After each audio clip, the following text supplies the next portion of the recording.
Hello, everyone, and welcome back to Only Football. Just myself, Max Urbano, tonight. No, Mike.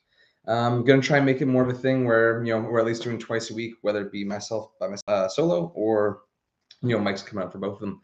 Who knows? Maybe more. But let's just take from here, and it's just gonna be a short episode, as it is only me, and we're gonna open up with Todd Boehly'S comments at the weekend. Earlier on the week, which were not met with glowing reviews whatsoever. So Todd Boehly, new owner of Chelsea, also current Chelsea sporting director, and I mean, as it stands, director of football. Though he does say he's going to bring in a director of football, which is definitely necessary. Has already suggested, after a few months in the sport, a North American style All-Star game, as well as a 4-team relegation playoff, where I would imagine they do 2 rounds, semis, and a final, and whoever wins both stays up. No matter, it doesn't matter, I guess, if you have 12 points out of 38 matches. So long as you win those last 2, you're good. But let's start with the All-Star game, and as we all know, football has been, it's the fixture list is just so intense, so very intense, and it's constant. I mean, look at the last season, just a few months ago. Obviously with the biggest clubs, the packed fixture list. In terms of also having to play European football, going deep in domestic cup tournaments. You look at Liverpool's season. They almost won a quad. And played the maximum amount of matches possible. And then right after that, All-Star game aside, yes, it's only one match, but there was the UEFA Nations League. Pretty much once the season finished, I would say, I think a week after the Champions League was done, nations were bringing in their best, who just ran themselves into the ground to play 2 more weeks of fixtures. If you look at those squads back in June, during the UEFA Nations League, they were, the best for the most part each team had to offer. There was a little more rotation than you would expect, or than is normal. But it's just like it was absolutely ridiculous. And so then we have the World Cup in November, and the season starts a week early. It is only a week early, but still. So they had a month and a half off in between competitive matches. The preseason was kicking off in the second or third week of July. They have a month off, and this guy Todd Boehly wants to bring in an All-Star game, a meaningless All-Star game, under the guise of bringing in more money. Saying that the MLB on Monday and Tuesday, because on the Monday they have their, what do they have, the home run contest, home run derby, and maybe they have something else, I don't know, and the All-Star game itself, and 200 million revenue is brought in, and it'd be all for the pyramid, the footballing pyramid, to help out those smaller teams, in lower leagues. No, there's already a sickening, revolting amount of money in the Premier League. Look at the business that is being done by Premier League clubs in comparison to the biggest clubs in other nations. Nottingham Forest outspent Bayern Munich. Okay? Let that sink in. There's enough money there. Okay? You do not need to be doing this for the smaller clubs in England. There's plenty there. You dole it out if you want. Okay? But we do not need this pointless fanfare match nonsense. I mean, think about it. And we'll get to Klopp's comments, who nails it. Let's do Klopp right now. Klopp says, and there's going to be, some parts left out, but he doesn't wait long. Klopp says about Boehly. When he finds a date, he can call me. He forgets that in American sports, these players have 4 months break. 4 months. Does he want to bring the Harlem Globetrotters as well? He went on to say. He continues, I'm not sure people want to see that. Imagine that. United, Liverpool, Everton, Newcastle players, all on one team. Notice he leaves out City. That's not the national team. Just a North team. Interesting game. All the London guys together. Arsenal, Tottenham. Great. Did he really say it? Interesting.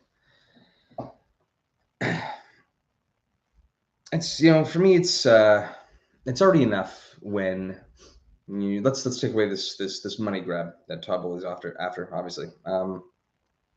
But it's already enough when you see rival players, so players on rival teams, not necessarily as rivals, because a lot of them, they're all making bank, but a lot of them don't actually feel that passion or honor the rivalry. Like I'll take Manchester United obviously as two comparisons. When City was running away with the league and United came second, and United was down 2-0 at the Etihad, and City at halftime, and City, if they won the match, would win the title that day. And Andrew Herrera spat on the City crest. All right, is it classy? Absolutely not. But the passion is there, and you love to see it. United came back and won 3-2 to put it off for one more week until they lost to West Brom next week. But then, same time, same squad, same head-to-head, City and United. It might have been last year, might have been 2 years ago. It was under Ole Gunnar Solskjaer, and yeah, Maguire and somebody else. I think it was Maguire and Stones actually. I think those were the two. Hugging it out at the end of the match. United soundly beaten, and why? Like and then you want to watch an all-star game that would, you'd be as a fan watching, I don't know, Bukayo Saka setting up Harry Kane and then celebrating a goal together. The thought is sickening. It's a sickening thought. And then you just have to think about, it's like, okay, if they really didn't, take the effort, to actually play the match together and not actually celebrate together, like, okay, whatever, fuck it. And they went off and celebrated together, which you have to think, for the most part, be it them two or whoever, be it Salah and Cristiano Ronaldo, or Holland and Nunez. Who the fuck knows? How many of those people, how many of those players do you think would actually not celebrate with the other people, the other player? I don't think too many. I really don't. And just the thought of them, already like just breaking that ice, and then the next time they're actually embroiled in a very important match between rivals chasing the title, top four, whatever it may be, and them just smiling in the tunnel together. It already, as I said, it already happens. It already happens, and it's just like, man, like, do you want to water this down anymore? Hopefully, Todd Boehly quickly, and then he has his relegation playoff suggestion. Bottom four teams duke it out in a two-tiered safety playoff for safety.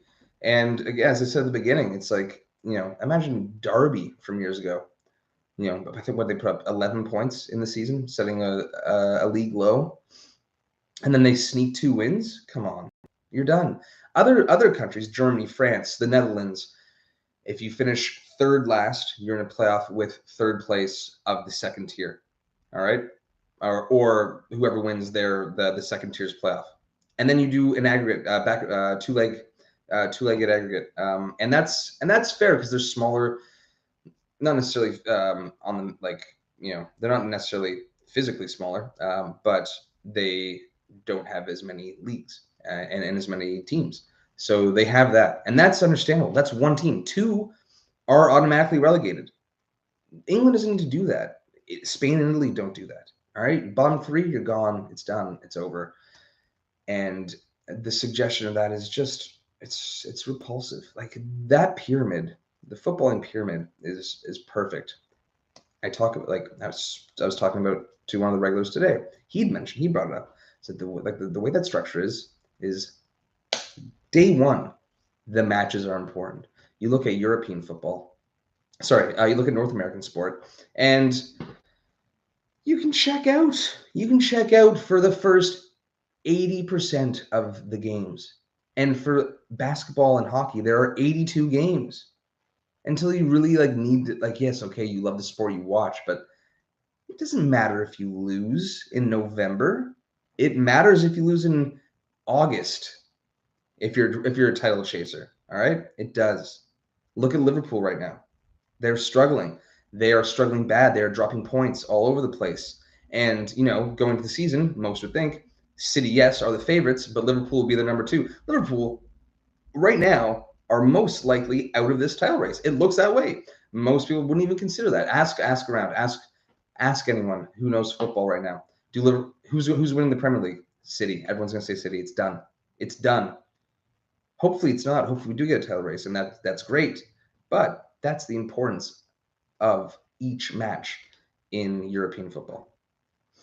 And now he's not suggesting do it at the top of the table. He might eventually. I mean, he's starting here with the relegation battle, but why not just start implementing playoffs all over the table? Title, top four, maybe it's top 3. Maybe he could do top 3 where it's like, oh, okay, so first place gets a bye, second, third duel, semifinal, and the winner of second, third goes on to play first. Why stop here? Why stop here? It's like the Super League as well. The Super League has been mentioned, and it was brought in. It was going to happen, and then it got pushed back. But it's there, though. It's there. And much like this with the relegation playoff, that's the start. If that gets brought in, there'll be pushback. I don't think anyone's. You never know. Money talks. Money talks. And Todd Boehly is a businessman. Hopefully, he learns his place in this sport because he has no experience in it whatsoever. For Chelsea Football Club's sake and Chelsea's fans' sake, hopefully he does as well there, and he does in fact get that director of football, and then he can call himself sporting director, but he takes a step back. Okay. Anyway, enough about that. Just hilarious, like just ridiculous thoughts. He's been here for 3 months. Quickly, let's just jump over to Juventus. Michael did call it. He called the Benfica win. I had a draw in that match. I thought home field would be enough. Sure enough, Juventus pounced out to a 1-0 lead in the first 4 minutes. And, watching the highlights of that match, the first 10 minutes, they look good. And they might have kind of had a bit more of a foothold, maybe up until 20, but the second half of that first half, pretty much all the way to the rest of the match, with some decent chances for Juventus peppered in there. But I mean, they are at home, and it's really a must not lose, at least for them. And Benfica flip it on it by the end of the first half. It's 1-1 off a penalty. Early in the second half, it's 2-1. David Neres looking great. I'm very happy for David Neres, actually, because that was a talent who at Ajax was instrumental into them making that semifinal run, nearly the final run. And then he just kind of lost his spot. They didn't sell him, which at the time was good on Ajax, but it blew up in the face because he did fall off, got pushed back, faded into the periphery, and made I think it was about 15 to 20 million euro move to Benfica in the summer. And Benfica's a solid squad, and he is again looking instrumental for them. He was putting people on toast in that match. He was. And I would like to keep an eye on him. And Benfica, that's 12 wins in a row to open the season in all competitions. Amazing. But Juventus have so much to answer for. And it's not a surprise to a lot of Juventus fans. Don't get it twisted. It's absolutely not. But it's just they're in shambles. Financially, they're in a lot of problems. You could see that. You could see them selling De Ligt for 80 million euros, and then bringing in Bremer and Pogba on a free. They're probably paying him out of the ass in wages, but their net spend low for a team that needs to get back to where they should be. And it's very worrisome. And what's, I would say, more worrisome, and this has already been brought to my attention by Juventus fans, and is that Allegri post-match, he says, "I feel part of the solution. I must find a solution." And what that just says to me is that despite a disappointing season last two, last season, and a terrible start to this season. I believe 3 draws in the league, 2 losses in a row, which in the Champions League group stage, which he's never done, and to which he said there's a first time for everything. He feels safe. He feels safe in his role, and that could also just really come down to the financials again. But at the same time, it also suggests to me that higher up in that pyramid, the Juventus pyramid, is that there's a lack of vision. And as a United fan, I can absolutely relate. It was really the United fan base that really called Ten Hag to the attention of that board. They wanted Pochettino. A lot of the pundits wanted Pochettino. With Juventus, Sarri was an idea. He was also a reject from Chelsea. But like when it really started, I think firing Sarri was too early as is. It was already too early. They should have given him some more time, but they didn't. And it wasn't the most egregious thing, but I think they should have given him some more time. But bringing the Pirlo thing was the tunnel vision starting there. It's like close to home. It's what we know, even though he had no experience at all, like even on a youth level. I think he was under 23 manager for about 3 weeks before getting promoted to the Juventus job.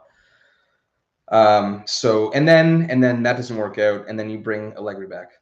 That's it. You brought Allegri back, and that was it. So it's the tunnel vision is there. The blinders are on, and there's a lack of willingness to go elsewhere, even elsewhere in Italy, let alone somewhere else in Europe. I mean, Italy is very like the Serie A is very homegrown. Even their managers. I mean, look at every manager. Like every top six or like the Serie A big six. Juve, we got Allegri. Napoli's got Spalletti, Inzaghi at Inter, Pioli at AC Milan. Whereas Lazio is Sarri. It's extremely homegrown, and I do like that to a point. But I mean, when it's not working, it's not working, and either you again go elsewhere within the country and find that next up and comer. Okay, I forget. Who is the Fiorentina manager? He was at Spezia. I believe I think he brought Spezia up and spent Spezia's first season there, and it's like Francesco Italiano. I think his last name's Italiano. Anyway, I believe he is the Fiorentina. Let me just look it up. He is the Fiorentina manager. And that's like, I'm not saying he is the answer, but Vincenzo Italiano, pardon me, and he's at Fiorentina, yes. And they're off to a reasonable start. It's actually not great, 1-3-2, but they've had a lot of work to set out. Italy does need to start broadening their horizons somewhat, I think. And they're very homegrown, and I respect that, and it's great. But I mean, you look at their success in Europe over a decade. It's not great. They haven't won anything since Inter did in 2010, and a couple finals by Juventus, and that's it. And is it time just to start looking elsewhere? I think it is, and it absolutely is for Juventus. They have to. They absolutely have to. It doesn't have to be a complete shakeup. I'm not saying don't make it like such an Italian team. Like you look at England, and there's hardly any English managers. There's Graham Potter, and that's good as an English manager, and that's about it. But it doesn't have to be the point where you're as a Juventus player like Bonucci, or even a younger Juventus player like Chiesa, watching Weston McKennie celebrate with his imaginary Harry Potter wand. All right, you don't have to accept that. That doesn't have to be a thing. That needs to stop. It's embarrassing, and I feel like anytime when did he scored against PSG? I believe it was his goal. I believe he scored against PSG, and he pulled out his little Wingardium Leviosa. I cringed. I was cringing at that. Could you imagine Bonucci taking that in? Like, please, like, go away. He needs to go. Actually, if he wants to pull that shit, he can go back. What European nation would accept that? I don't even know. I mean, he can go to PSG and maybe get away with that, but just in Liga, not the Champions League. But he's got to go back to MLS if he wants to pull that shit off. That's just ridiculous. But yeah, Juventus really, truly in shambles, and Allegri should not feel. I got a little off topic there. This really grinds my gears. Should not feel that comfortable. He really shouldn't. Now, quickly, just a few previews, fixture previews for the weekend. Spurs Leicester. Spurs went to Lisbon midweek, and they lost 2-0. It was a good match. It was a pretty even match. I know it was 2-0. It's easy to say tilted to Sporting. I would say overall it was Marcus Edwards, ex Spurs Academy product, like a ripping game. And off to a great start. Not only in that match, he's off to a very good start, but in that match, my goodness, the sirens are blaring for him. I tell you what, because of that guy, sensational. Made an amazing run at the end of the first half, beating like 3 guys, laid it off, got it back, beat one more, and then Lloris made a very good save. And then Sporting got it done. But Mike has always pointed out that Conte is not the best when it comes to tournament football. The league is his specialty, and Brendan Rodgers is reeling. Spurs are at home. I better double check that. I better double check. Are Spurs at home for that match? La la la la la. Pardon me. There, Spurs are at home for that match.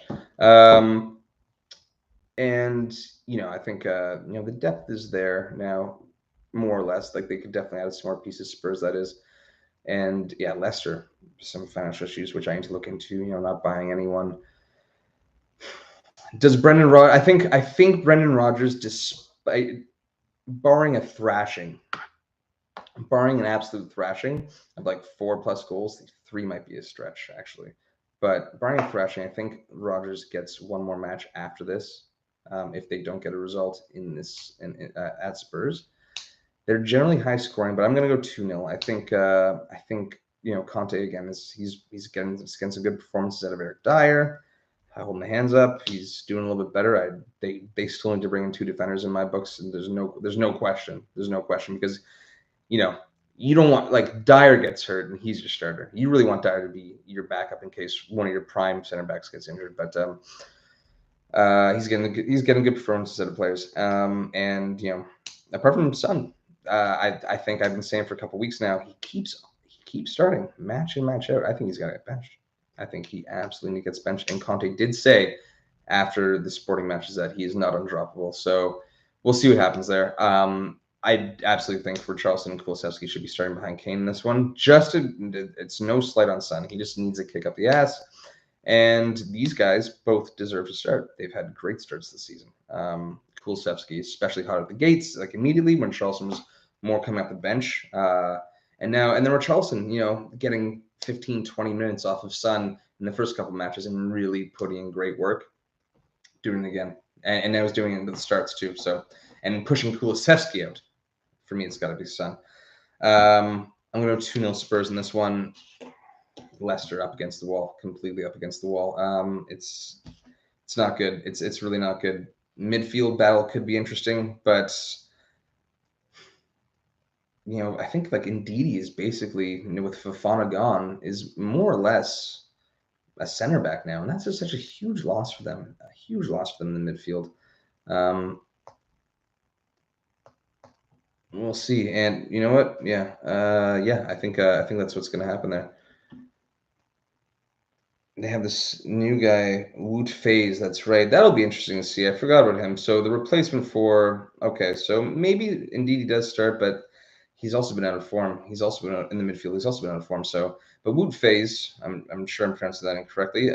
Belgian, 24 years old, from Reims. Reims were good defensively for the last couple of seasons, and he obviously had a big part to do with that. So that'll be interesting to keep an eye on. But if you're Leicester, you're shaking it up, but I think you just got to approach this game very pragmatically and not try to do too much. Let's go back to Serie A quickly. 2 matches more to preview, and Milan at home to Napoli. Light up front, mostly Milan in terms of numbers, in terms of quality, well, both. Osimhen is out for Napoli, and then on Milan's side, Rebic and Origi continue to be out, but the big loss was Rafael Leao, who's just like, the guy's incredible. I mean, as is Osimhen. 1-1, Rom. 1-1. What, Spurs Leicester? 1-1. I mean, I hope you're actually, no. I can't say open right because I have Spurs to finish highest in the table, not including Liverpool and Milan, Napoli, and City. 1-1, Rom says. Okay. Hi, Rom. Thanks for joining.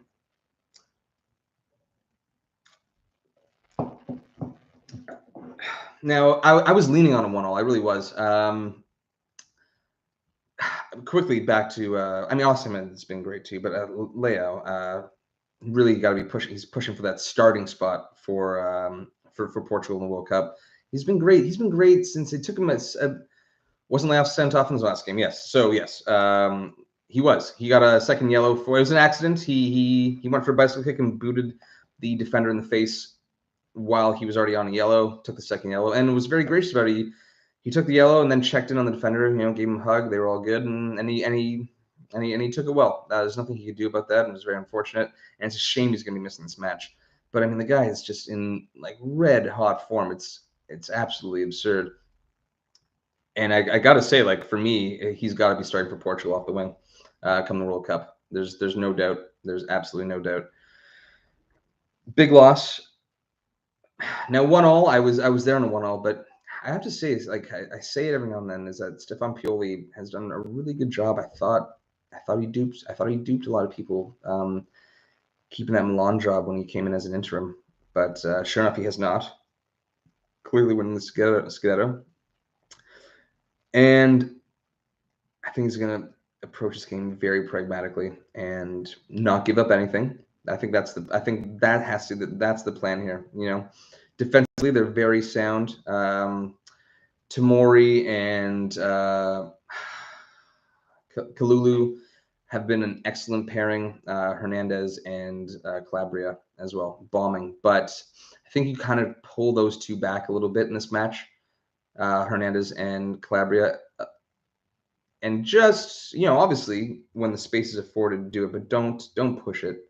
And just let Benacer and Tonali win you this match. Keep it tight and take the chances when they come. That said, you know, you're banking on Salamakers. I'm not really a big fan of that. But you know, Giroud, Diaz, De Ketelaere should be an interesting one too. I think it was such a great signing. He was. So I'm going to 1-0. I'm going to 1-0 Milan in this one. Just keep it tight and get the win. And then we're going to close out with the Madrid derby. Thank you, Rom, for actually, when we were talking earlier about mentioning that to me, because I actually haven't gone down the list yet. But again, big loss for Real, that is Benzema still going to be out for this one.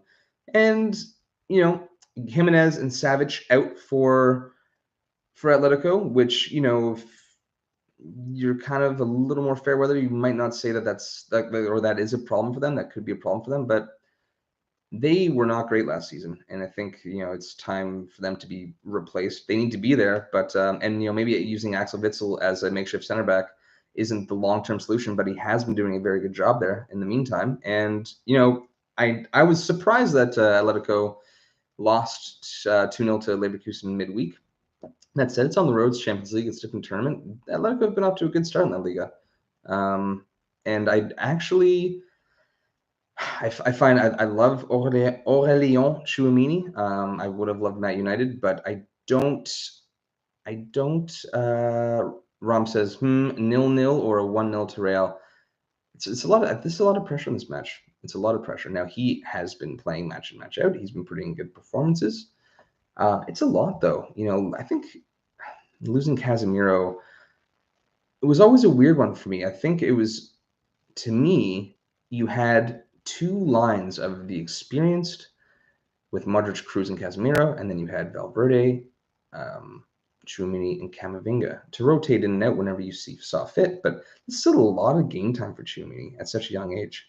And I'm not saying that he can't deal with the pressure, because he has been.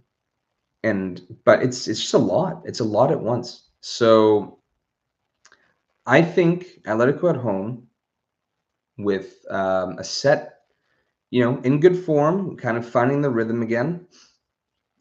I'm going to go 1-0 Atletico in this match. You know, you lose.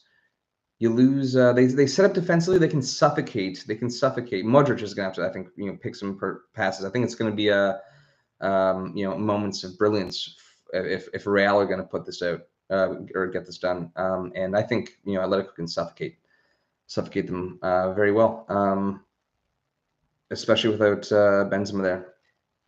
Get the pressure on the young kid, Tchouameni, and see how he can handle it. Not to say that he can't. Again, I'm a huge fan. Yeah, I think they're going to snag this. And Rom says Witzel's been decent actually. Atletico need to move on from Savage regardless. They do, but they also need to start winning as well, Rom, because they Felix. The money has not really been getting put forth there whatsoever. So it's I was mentioning the Super League coming up at the beginning when I was talking about Todd Boehly, but Dave always says this, and more and more I think he's right. England, the Premier League is effectively the Super League. Like it's kind of sad. Like it's getting to a point where I like obviously as a United fan, like yes, I would take these players, but like I don't want them to come to the Prem. Like it's not that I was scared of City. Like it's great to watch Holland a little more. It's to be more accessible to Holland. It is great, and I mean it's terrifying that he plays for City, but it is nice. And like obviously the Prem is the most accessible league in England, and it's the league that my team is a part of. But it's just getting a little scary. Like again, I said Nottingham has outspent Bayern this summer. All right, like I was thinking about it a couple of days ago that we United were linked to Jude Bellingham. Like yes, okay, I would absolutely take Jude Bellingham, please. Like I would love that. I would love that as a United fan, but at the same time, like more and more, it's like I want Dortmund to offer their players more money to retain them, to put pressure to make the Bundesliga more exciting, to have more eyes on the Bundesliga, Serie A, like not just always being so homegrown, and very very much so Italian based, not like and again. I like that. I want those players to stay there. I don't want Tonali coming to the Prem. I don't want Barella coming to the Prem. I want them to stay there, but I also want them to be able to draw in more layouts and retain the layouts. I don't want layout as well as on a whole. I don't even want to see that. I don't. I want the parity. I want these other leagues to prosper again. It's like it's getting to be a little bit much. It's going to be a little bit much, and it's a little worrisome. And yeah, that is kind of more or less the Super League. But you know what? That really in itself could be a whole episode. And yeah, hope to Rom. Please join in anytime. Thanks for coming on and offering some thoughts. The scores are there, sir, and we can. I want to. You can text me if we're not done, but I want a hard 0-0 or a 1-0 Real. I need to know this. I need to know these things. Okay, all right, guys. Thanks for tuning in. And early next week, I'm sure it'll be Mike and I. If not just me, but I'm sure it'll be Mike and I. Take care.